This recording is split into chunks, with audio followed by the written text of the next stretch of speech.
সালে সবচেয়ে বেশি নিহত হয়েছেন, আমি পরিসংখ্যান দেখেছি ৫,৩০০ সম্ভবত ৮৪ জন। তারপরের সংখ্যাটা হচ্ছে ২০২১ সালে ৫,০৮২ জন। অর্থাৎ আমি বলছি যে ৫,০০০-এর কাছাকাছি মানুষ সড়ক দুর্ঘটনায় নিহত হয়। গতবার আমাদের কাছে যেটা তথ্য আছে ১৭০ জন সড়ক দুর্ঘটনায় ১১ দিনে নিহত হয়েছিল। ঈদ যাত্রার আগে পরের কথা বলছি।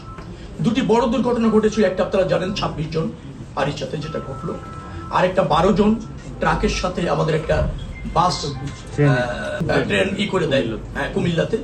এই দুটি বড় ঘটনা ছিল, আর বাকি ১৭০ জন টোটাল মারা যায় বাংলাদেশের সব দুর্ঘটনায়।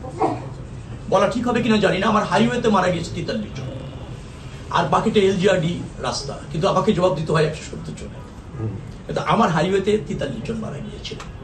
প্রত্যেকটা মৃত্যুই কিন্তু অনাকাঙ্ক্ষিত, দুঃখজনক, যার পরিবার যায় তা জানে, রাষ্ট্রে তা কাম্য না, তা চায় না, কিন্তু সড়ক দুর্ঘটনা আমাদের আছে। হ্যাঁ, আমরা এর বাইরে আসতে পারিনি, কারণ আমাদের হাইওয়েতে যেভাবে কাভার করা উচিত ছিল, পৃথিবীর বড় বড় হাইওয়ে দেখবেন যে সেখানে ইন্টারেন্স থাকে না নির্দিষ্ট জায়গায় ছাড়া, এমনকি গাড়িও যদি বাইরে যেতে হয় তাকে একটা জায়গায় ইউলুপ দিয়ে বাইরে যেতে হয়।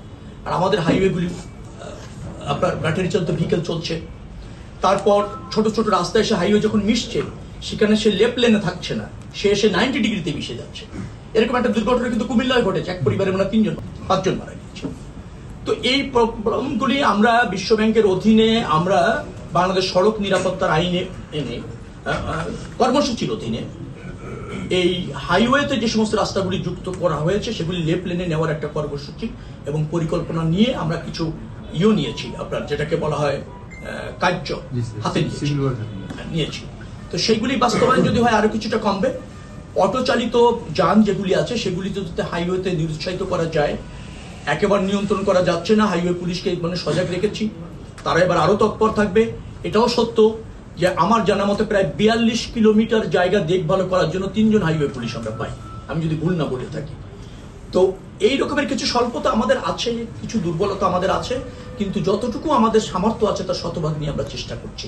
আমি এই কথাটা এর আগের বারও বলেছি, এবারও বলছি যে ১.৫ কোটি মানুষের যাত্রা ২ থেকে ৩ দিনে, আবার ১ কোটির গরু কাছাকাছি গরুর যাত্রা নিশ্চিত করবার জন্য আমাদের যে যানবাহন, আমাদের যে রাস্তা, আমাদের যে মানসিকতা এবং আমাদের যে সচেতনতা তা কোনো কোনো সময় বড় অন্তরায় তৈরি করে।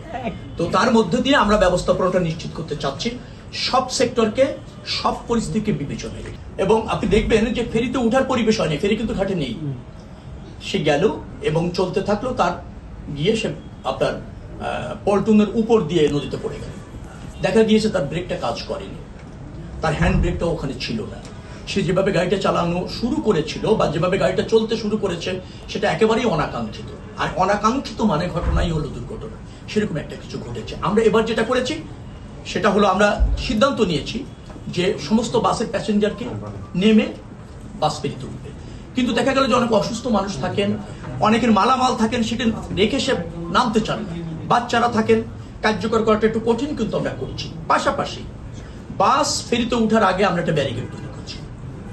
ওই ফেরি বাস নেমে খালি না হওয়া পর্যন্ত এখান থেকে কোনো গাড়ি উঠতে যেতে পারবে না, ওই ব্যারিকেড ক্রস করতে পারবে না, সেটা আমরা নিশ্চিত করেছি। আরেকটা হচ্ছে ফেরিতে যে পল্টন থাকে সেইটাকে আমরা একটু কাভার করে দেওয়ার চেষ্টা করছি, যে কম গতিতে কোনো গাড়ি গেলে সেটা বাধা যদি পায়, কিন্তু বেশি গতির কোনো গাড়ি যদি চলে যায় ওই বাধাও কোনো কোনো সময় আপনি জানেন সেটাও আরেক দুর্ঘটনা। তো এইভাবে আমরা ম্যানেজ করার চেষ্টা করছি।